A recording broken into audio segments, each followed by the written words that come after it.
अस्सलाम वालेकुम friends, welcome back to my channel. आज की वीडियो जो है ये बहुत ही बेसिक वीडियो है और आज की वीडियो में मैं आपको use of have, has and had जो है इसका यूज़ बताऊंगा। आपको बोर्ड पे नज़र आ रहा होगा और ये बहुत ही इम्पॉर्टेंट और बहुत ही बेसिक चीज़ है इंग्लिश ग्रामर में। तो अगर आपने ये नहीं सीखा, आपको इंग्लिश के सेंटेंसेस को बनाते वक्त आपसे गलती हो सकती है और बाज़ लोगों से, बल्कि ज़्यादातर लोगों से ये गलती होती भी है। It is very basic and very important in English grammar. तो आज मैं आपको use of have, has and had बताऊंगा कि आपने इसको कब और कहाँ पे यूज़ करना है। तो चलिए स्टार्ट करते हैं। तो सबसे पहले यहाँ पे आपको नज़र आ रहा होगा हैव, हैज़ एंड हैड, ये मैंने यहाँ पे लिखे हैं। तो ये तीन ऐसे अल्फाज हैं जिसमें अक्सर लोग कंफ्यूज हो जाते हैं, उनको इसका यूज़ पता नहीं होता। कभी हैज़ की जगह हैव लगा देते हैं या हैड लगा देते हैं, उनको मतलब पता नहीं होता कि कहाँ पे किस वर्ड को लगाना है।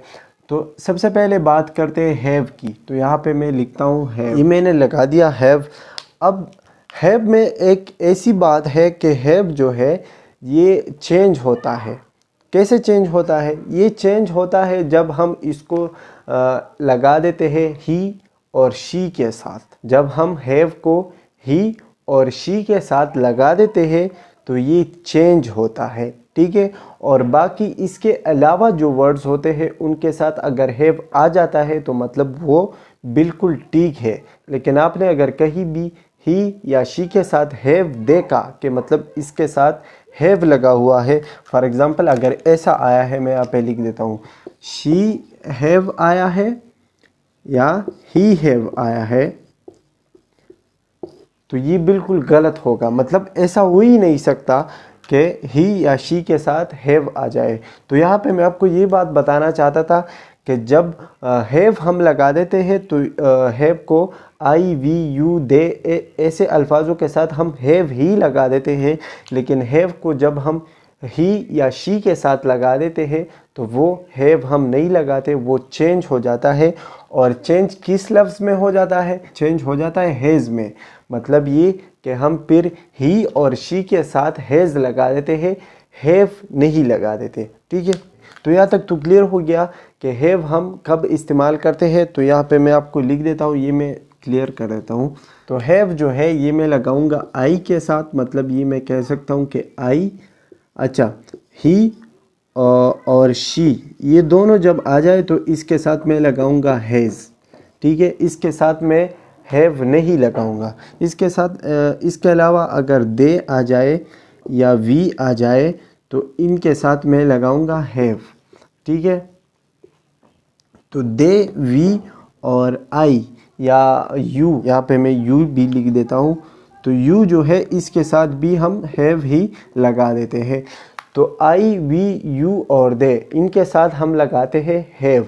और ही और शी के साथ हम हैव नहीं लगाते, इनके साथ हम लगा देते हैं हैज़। तो ये तो हो गई बात हैव की कि हम हैव को कब इस्तेमाल करते हैं।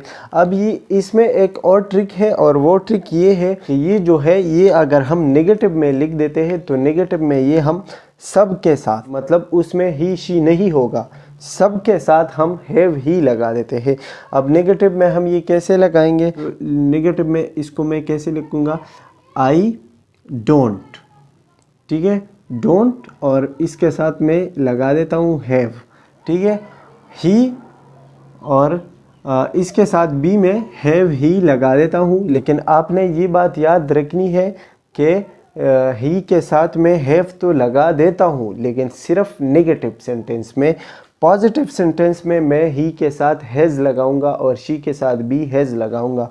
तो नेगेटिव सेंटेंस में ही आपने ही के साथ हैव लगा देना है, लेकिन उसमें भी एक शर्त है।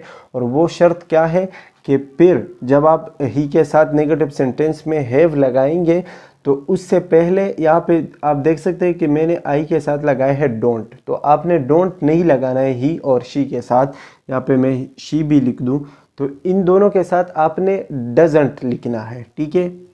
डजंट आपने इस तरह लिखना है और इसके साथ भी आपने डजंट लिखना है और फिर हैव लिखना है। तो ये क्लियर हो गया कि ही और शी के साथ हम डजंट